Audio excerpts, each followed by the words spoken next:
Welcome to Timekeepers for Sleep. Tonight, we're spending a very quiet night in London. No rush hour traffic, no tourist crowds, just a tall clock tower, a heavy bell, and a city that slowly lets itself rest.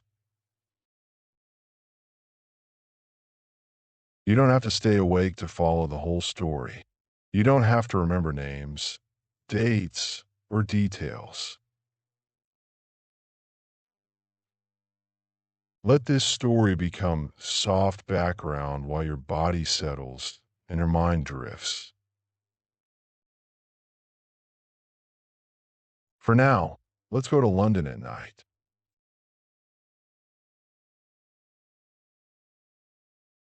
It's late. The day has folded itself away.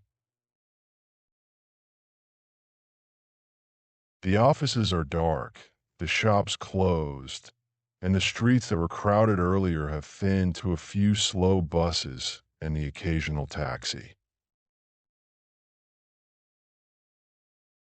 The air is cool. There's a faint shine on the pavement from a light drizzle that came and went an hour ago.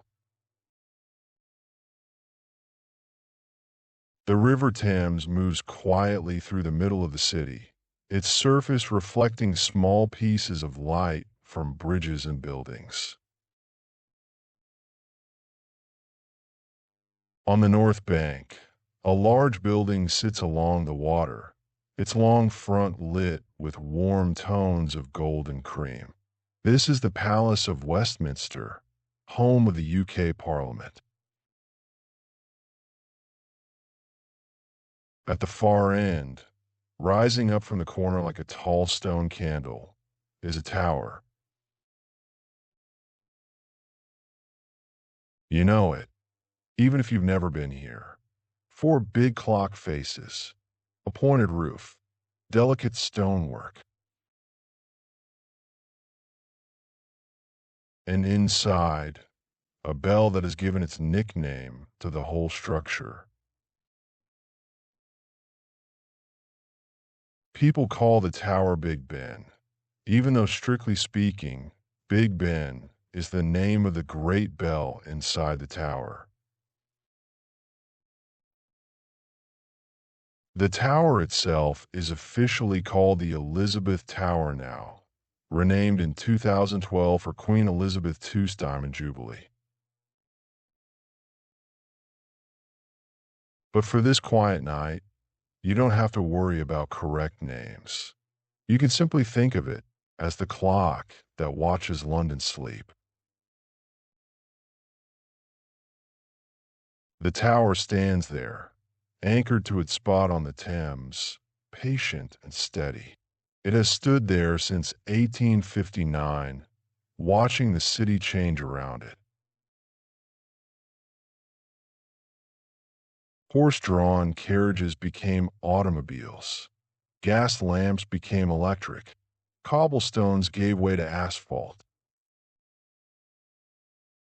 Through all of it, the tower remained. A fixed point, a constant. Tonight, the streets around it are almost empty. A single black cab rolls past, its diesel engine a low rumble. Then silence again. Somewhere in the distance, a siren rises and fades. Someone else's emergency. Someone else's urgency. But here, by the river, there's only the soft lapping of water against stone and the distant hum of a city winding down.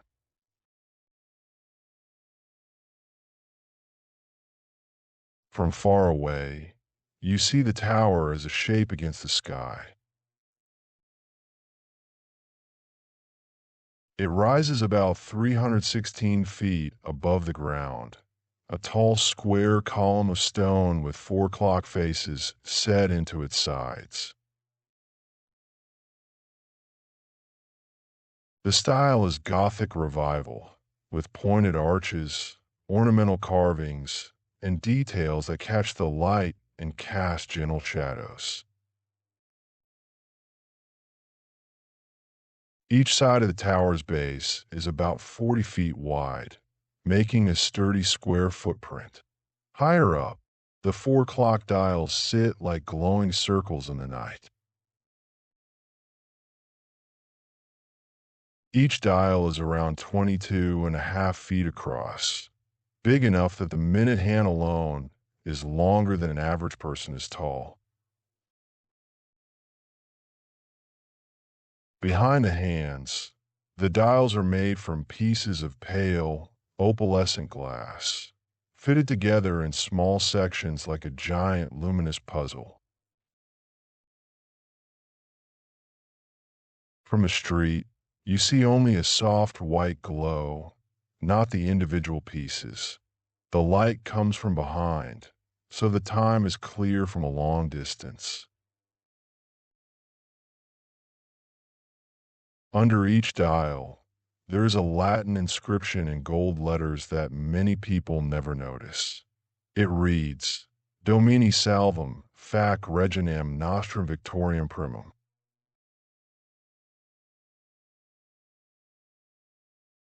This means, O Lord, keep safe our Queen Victoria the First. On this night, the words are just a small detail sitting quietly under the dials. They are part of the decoration, like a quiet whisper left by the builders of the 19th century. You don't have to translate or remember them. They could just be there, part of the stone. If you look closely at the tower's stonework, you'll notice something else. The stone itself is not one uniform color. There are lighter patches and darker patches, the result of different cleaning projects over the decades. Some sections were cleaned more recently, revealing the original honey-colored limestone beneath. Other sections still carry the gray-black patina of decades of soot and pollution from London's industrial past. This patchwork effect is not deliberate. It's simply the evidence of time, of maintenance, of care spread across more than a century and a half. At night, under artificial light, these differences are subtle. They blend into the overall impression of a massive, solid structure. During the day, in bright sunlight, the variations become more obvious. But tonight, in the dark, the tower is unified in shadow and light. The pointed roof at the top is covered in cast iron tiles. They were originally painted dark green, though over time and through various restorations, the exact shade has changed. At the very peak, there is a flagpole. When Parliament is sitting, a flag flies there during daylight hours. But at this hour, late at night, the flagpole is bare, just a thin line pointing upward into the London sky. Around the base of the tower, you might notice ventilation openings, small arched windows, and other practical features that are easy to overlook when you're focused on the clock faces. These are the working parts of the building, the places where air circulates, where maintenance workers enter and exit, where the tower breathes.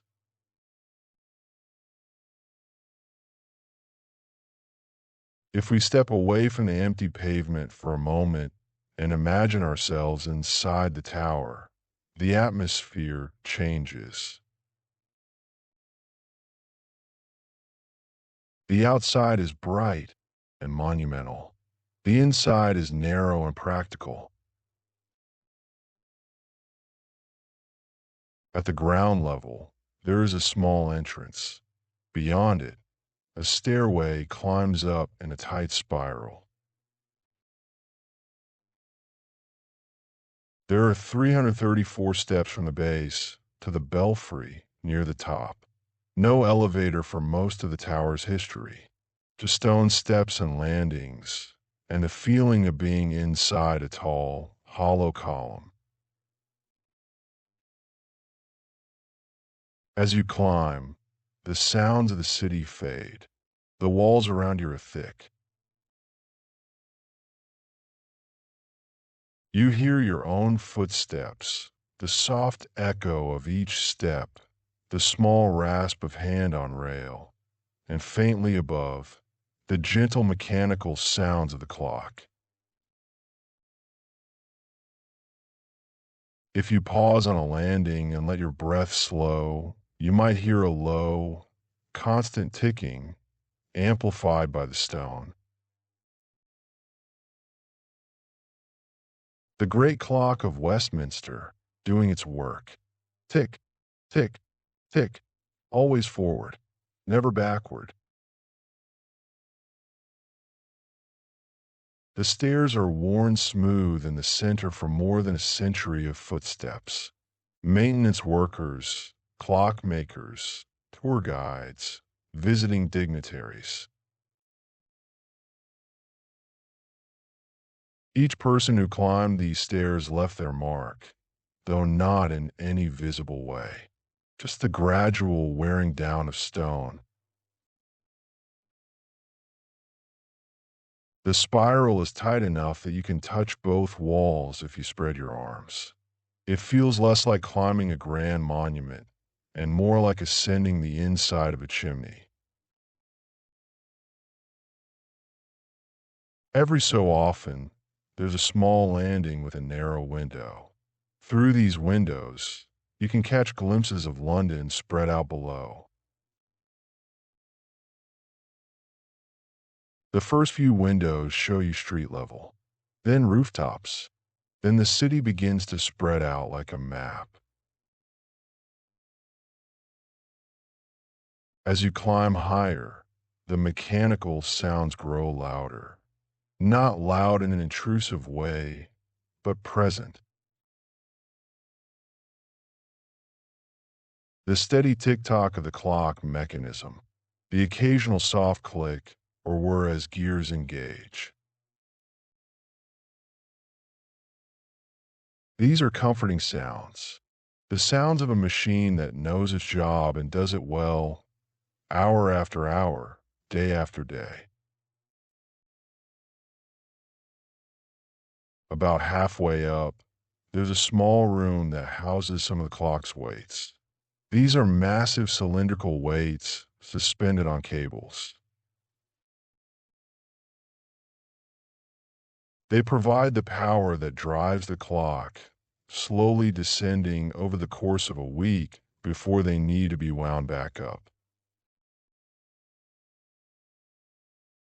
The winding used to be done by hand, a laborious process that took several hours. Now it's done by an electric motor, but the principle remains the same. Gravity pulls the weights down. The weights drive the gears. The gears move the hands. Time is displayed. Further up, you pass the clock mechanism itself. This is housed in a room just below the dials. It's a beautiful thing if you take the time to look at it. Brass gears, polished steel shafts, carefully machined parts working together. Some of these parts are original, dating back to the 1850s. Others have been replaced over the years as were acquired. but the basic design remains the same, a testament to Victorian engineering and the people who understood that building something to last meant building it right the first time.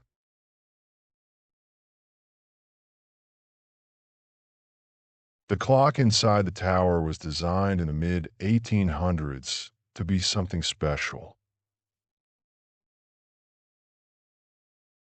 At that time, most public clocks were fairly good, but this one was meant to be better. The requirement was strict for the era. The first stroke of the hour bell should be accurate to within 1 second per day relative to official time. To achieve that, the designers and builders gave the clock a movement that was both strong and delicate. The overall design came from Edmund Beckett Dennison, a lawyer and passionate amateur horologist, and George Airy, the astronomer royal. The actual construction of the mechanism was carried out by clockmaker Edward John Dent, and after his death, completed by his stepson Frederick Dent. Together, they created a movement with a special kind of escapement called a double three-legged gravity escapement. You don't have to visualize all the wheels and levers. It's enough to know that this design helps separate the delicate swing of the pendulum from the heavier work of moving the big clock hands. Wind, rain, and even the weight of the large hands on each dial could disturb a simpler clock. This escapement makes sure that the pendulum can keep its own rhythm with minimal interference, while the rest of the mechanism takes that rhythm and turns it into the movement of time on the four faces.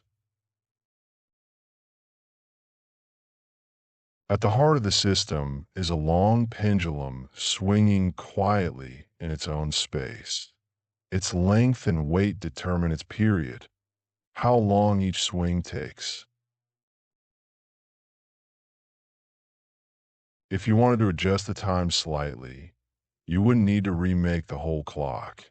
Instead, you could add or remove small old-fashioned pennies on a tray on the pendulum. Each penny makes a tiny change to the center of mass, altering the speed by a fraction of a second per day. Imagine that. A massive tower, giant clock faces, a famous bell, and their accuracy is fine-tuned with a few coins. A very large machine, guided by a handful of small, quiet pieces of metal. The pendulum weighs about 203 kilograms, or roughly 450 pounds. It swings once every 2 seconds. That might seem slow if you're used to watching the quick tick of a wristwatch, but for a clock of this size, it's appropriate. Each swing is deliberate. Each swing counts. There are no wasted motions, no unnecessary flourishes. Just the steady back and forth that has continued, with only brief interruptions, since 1859. The mechanism room is kept at a fairly stable temperature. Extreme heat or cold can affect the metal parts, causing them to expand or contract slightly. This could throw off the accuracy, so the room is monitored and adjustments are made as needed. It's this attention to detail This awareness that everything affects everything else, that has allowed the clock to function for so long.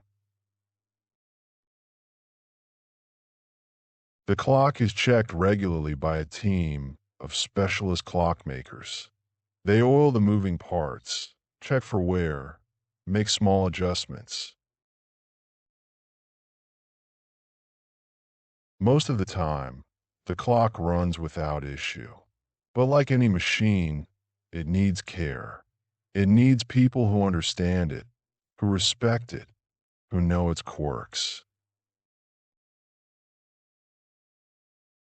There's one particular gear that tends to stick slightly in cold weather. There's a bearing that needs extra oil in the summer. These are not flaws. They're just the characteristics of a very old, very well-used machine.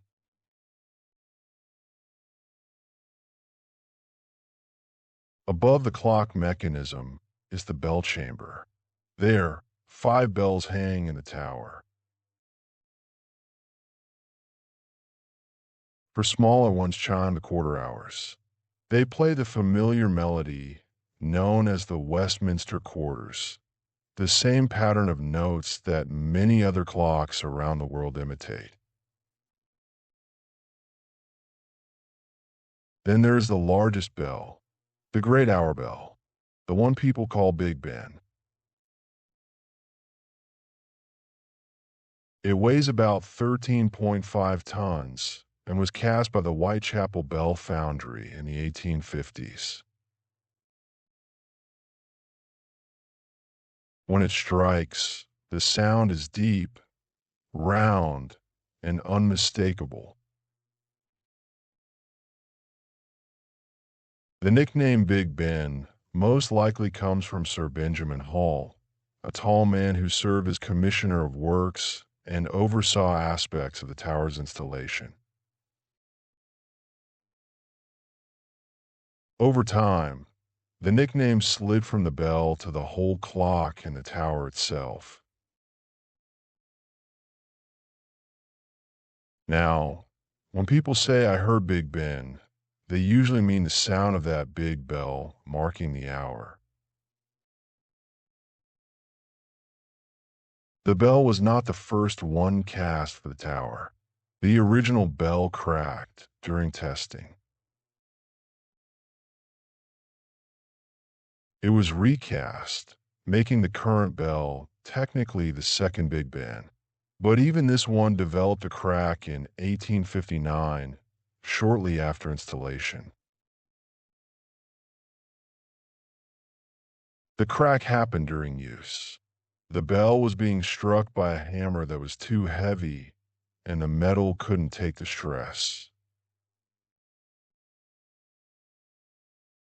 Rather than recast it again, which would have taken months and been enormously expensive, they turned the bell so that the hammer would strike a different part. They also used a lighter hammer. Problem solved, though the crack remains to this day. It's part of the bell's history now, part of its character. Some say it even contributes to the bell's distinctive tone. The quarter bells have their own story. They're tuned to play specific notes: E, G sharp, F sharp, and B. Together, they create the melody that has become synonymous with the passage of time in London. The melody is sometimes called the Cambridge Quarters because it was first used at Great St. Mary's Church in Cambridge. But it's the Westminster bells that made it famous worldwide. The bells don't ring continuously. They're silent during some overnight hours to avoid disturbing nearby residents. They also fall silent for maintenance or during periods of mourning. When a significant national figure dies, the bells are muffled. Muffling doesn't mean silencing. It means wrapping one side of the bell's clapper in leather so that every other strike is softened. This creates an eerie, somber effect. The first strike is full volume. The second is muted, then full again, then muted. It's a sound that carries grief, a sound that acknowledges loss while still marking time. On this quiet night, the bells rest, waiting for their instructions. The mechanisms are ready. The hammers are poised. When the time comes, they will ring, not because they want to, but because that is their purpose.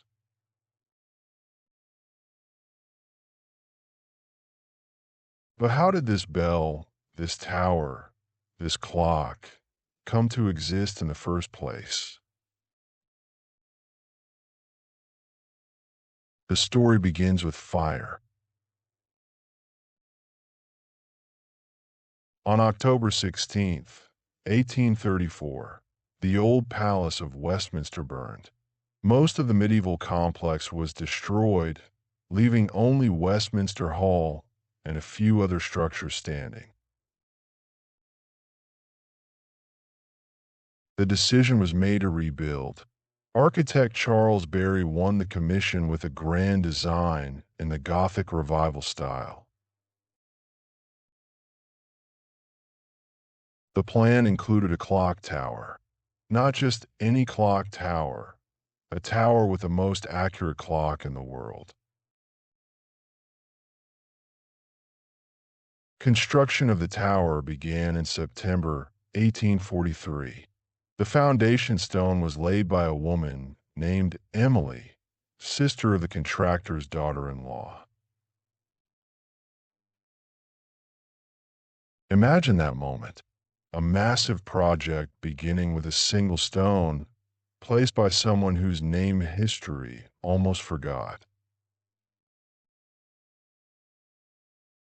The tower rose slowly, brick by brick, stone by stone, through rain and fog and cold London winters.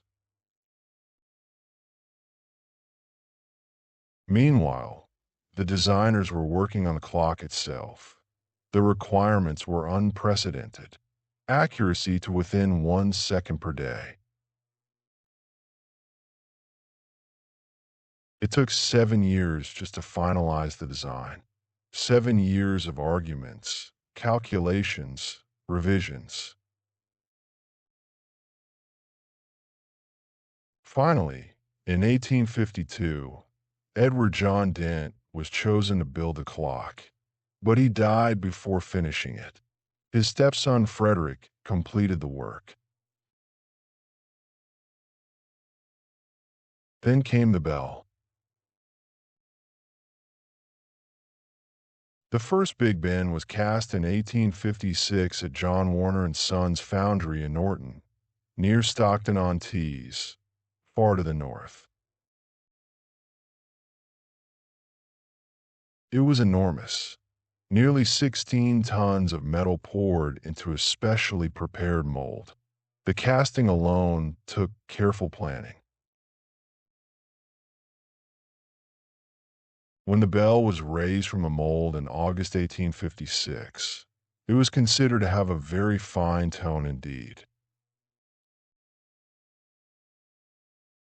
But there was a problem. The tower wasn't finished yet. So the bell had to wait. It was transported by rail to Hartlepool. The bell was so wide that no other trains could pass it. The entire railway line had to be scheduled around its journey. From Hartlepool, it went by sea to London, then 16 horses pulled it on a special low carriage through the streets to Westminster. People came out to watch. It was a spectacle. This massive bell, moving slowly through the city, destined for greatness. Since the tower wasn't ready, the bell was hung on a wooden gantry in the palace yard for testing. Throughout 1857, the bell was struck regularly. It sounded good. Everything seemed fine. But then, in October 1857, disaster struck. The bell cracked. Not a small crack, a crack 4 feet long, stretching up from the sound bow. Immediately, the blame game began. The foundry said the hammer was too heavy. Denison, the designer, said the casting was flawed. Arguments turned into threats of lawsuits. The entire project was thrown into chaos. The government faced a terrible decision.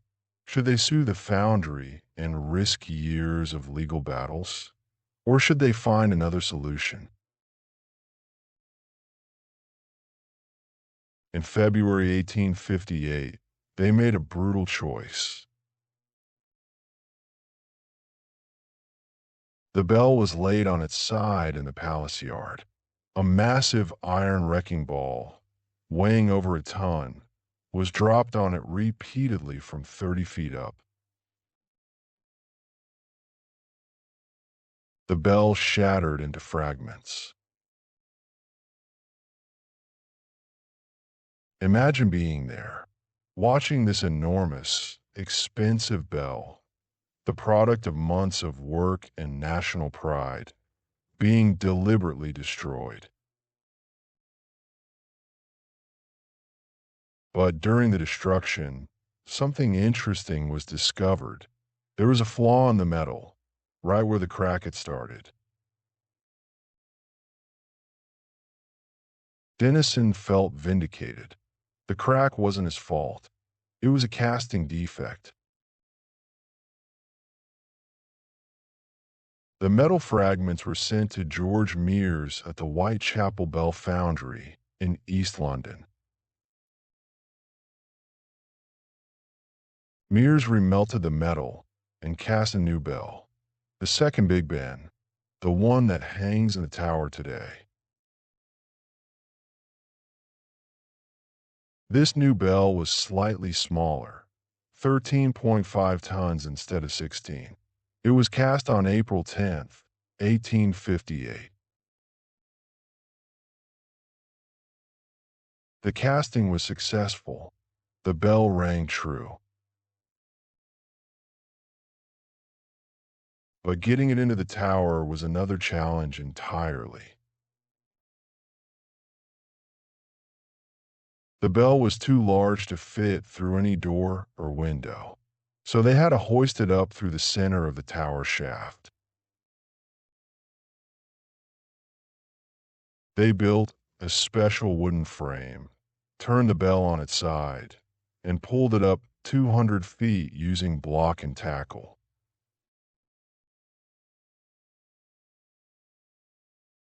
The process took 18 hours.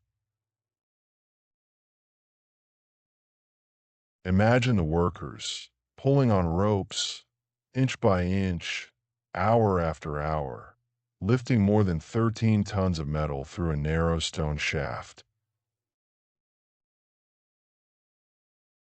One mistake, one broken rope, one miscalculation, and the bell would have fallen, destroying itself and possibly killing workers below. But they did it. The bell reached the belfry safely. On July 11th, 1859, Big Ben rang for the first time from its tower. The sound echoed across London. After all the delays, all the failures, all the arguments, the great clock was finally working. But then, just 2 months later, in September 1859, something terrible happened. The bell cracked again. Not as badly as the first bell, but it cracked nonetheless. Once again, the hammer being used was too heavy. Denison had specified a certain weight, but someone had used a heavier one. This time, there was no wrecking ball, no recasting. They'd already been through that nightmare. Instead, they came up with a simpler solution. They rotated the bell by an eighth of a turn, so the hammer struck a different spot. They chipped out a small square of metal around the crack to prevent it from spreading, and they used a lighter hammer. It worked. The bell has been ringing ever since, with that crack still visible, still present, still part of its story. Some say the crack gives the bell its distinctive tone. Others say it's just a reminder that even great things can be imperfect and still function beautifully.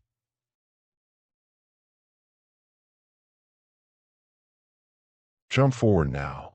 From 1859 to 1939, 80 years of steady ticking.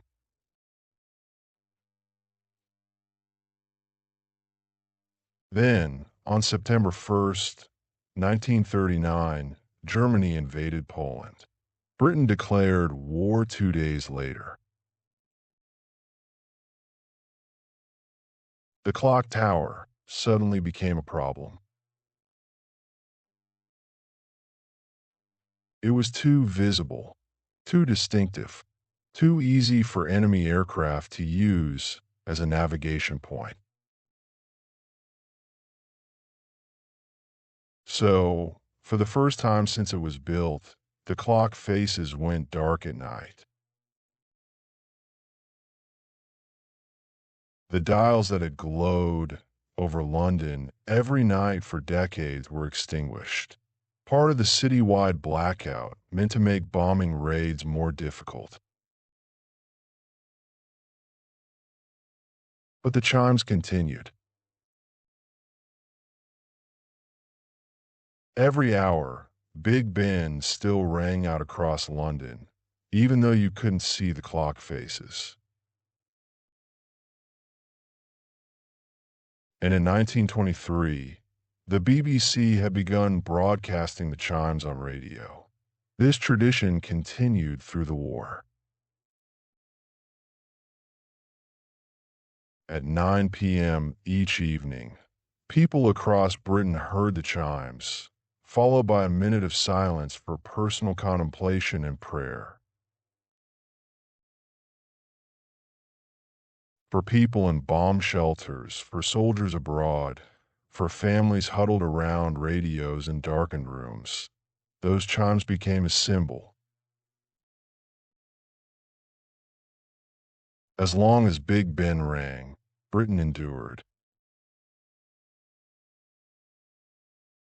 The night of May 10th, 1941, was clear, a bright full moon, perfect conditions for bombers. Over 7 hours, 505 German aircraft followed the silver ribbon of the Thames and dropped more than 700 tons of high explosive bombs and 86,000 incendiary bombs across London. It was the heaviest raid of the Blitz. the highest nightly casualty figure recorded. The Palace of Westminster was hit multiple times. The Commons Chamber, the heart of British democracy, was destroyed. Flames consumed the historic wood paneling, the Speaker's chair, the benches where debates have been held for generations. Westminster Hall's roof caught fire.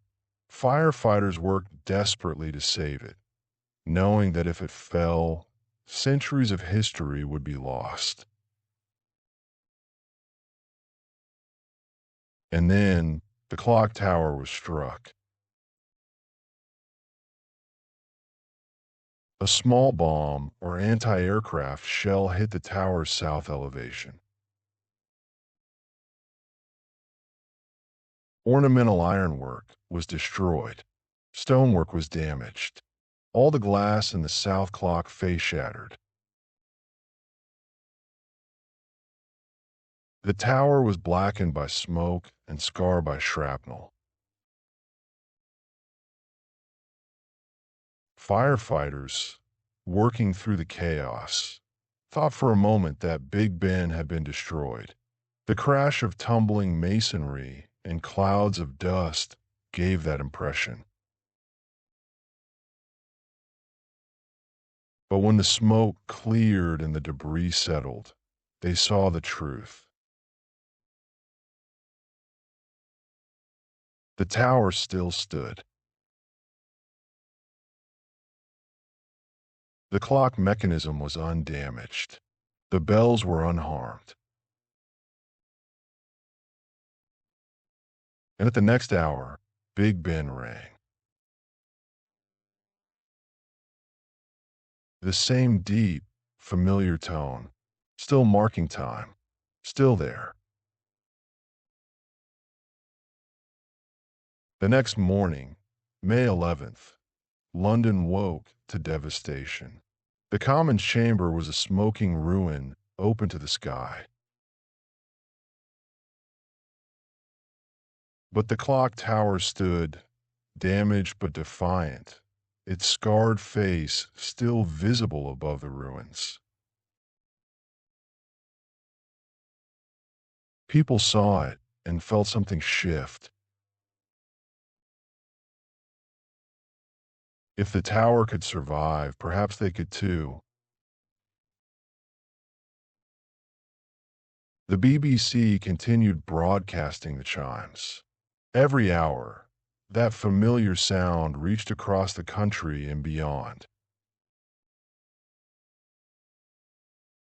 British soldiers in North Africa heard it. Resistance fighters in occupied France heard it. People in bomb shelters in provincial cities heard it. It became more than a clock. It became a voice saying, "We're still here. We're still keeping time. The rhythm continues." Later in the war, during the V-1 flying bomb attacks in 1944, the live broadcast of Big Ben was replaced with a recording. The fear was that the Germans might use the sound of the chimes to time their flying bombs, aiming for the heart of government. So for a few months, listeners heard Big Ben, but it wasn't live. It was a recording, carefully synchronized. Most people didn't notice. The sound was the same. The regularity was the same. But one listener did notice when a scratch on the record caused the chimes to stutter and repeat. They sent a telegram asking if Big Ben had been drinking. Even in war, humor survived.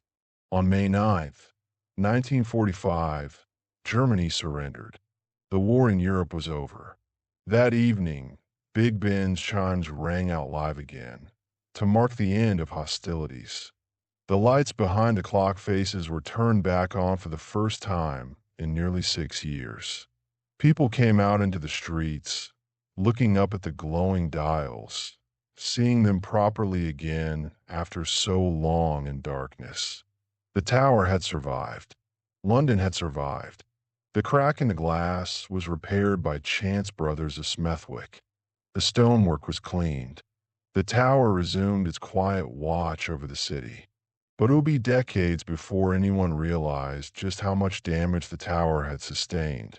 Modern surveying technology later revealed fractures and structural damage that 1940s methods couldn't detect. The tower had been wounded more deeply than anyone knew. But it kept going anyway. Jump forward again to August 2017. After 158 years of almost continuous service, Big Ben fell silent. Not because of war, not because of damage, but because it needed care. The tower was wrapped in scaffolding, layer after layer of metal frameworks, climbing up the sides like a cage. For 4 years, visitors to London saw the Elizabeth Tower hidden behind this protective shell. The plan was to restore the roof, repair the clock mechanism, clean the stonework, fix leaks, and install a lift for accessibility. But as workers got closer to the tower, they discovered more problems. Hundreds of stone carvings were decayed. Asbestos was found in the belfry. Toxic lead paint coated many surfaces. The clock dials had broken glass. What was meant to cost £29 million eventually reached nearly £80 million. The restoration became one of the most complex projects in British heritage conservation. Specialists carefully removed each section of the clock dials. The glass pieces, some original from the 1850s, were cleaned or replaced. The clock mechanism was dismantled. Each gear, each bearing, each tiny component was examined, cleaned, and tested. Worn parts were replaced, but the original design was preserved. Modern materials, Victorian design. The hands were removed and restored. The 14-foot minute hands, the 9-foot hour hands, all brought down from the tower for the first time in over a century. Perhaps most striking was the color change. For decades, the clock dials have been painted black, a practical choice to hide the effects of pollution. But research into the tower's history revealed that the original color scheme was different. The dials have been Prussian blue. The hands and numerals have been black for contrast. So the restorers returned to that original palette. When the scaffolding came down and Londoners saw the tower again, they saw something that looked both familiar and new. The same tower, the same clock, but cleaner, brighter, more vivid. On November 13th, 2022, Remembrance Sunday, Big Ben rang out fully for the first time since the restoration began. The sound was the same, deep, resonant, unmistakable. But now it came from a tower that had been cared for, renewed, prepared to continue for decades more. The crack is still there, of course. They didn't remove it. It's part of the bell's voice now. Sometimes the things that seem like flaws are what make the sound unique. Let's return to you now, wherever you are. You've traveled with this story through time, through construction and destruction, through war and peace, through silence and sound. And through it all, the pattern remains the same. Things break. Things are repaired. Things continue. Your body knows this rhythm too. Like the pendulum in the tower, you have your own natural swing, your own pace. Let yourself feel the weight of your body, supported by whatever surface you're resting on. You don't have to hold yourself up. You don't have to do anything. Like the clock mechanism, maintained by careful hands, you too deserve care. Your breath moves in and out, like the swing of pendulum. Not forced, just natural. In, out, in, out. The tower has stood for 165 years, marking time so people don't have to. Tonight, you can let time pass without tracking it. You can rest, knowing that clocks and towers and bells will continue their work whether you're awake or asleep. Let your shoulders drop. Let your jaw relax. Let your eyes close if they haven't already. Somewhere in London right now, the tower stands by the river. The clock ticks. The pendulum swings. The hours pass. And you, wherever you are, can finally let go. You can rest now. You can sleep. Thank you for listening to Timekeepers for Sleep. If you enjoy drifting off with stories of clocks and watches, subscribe to the channel and let us know what timepiece you'd like to hear about next. Sleep well.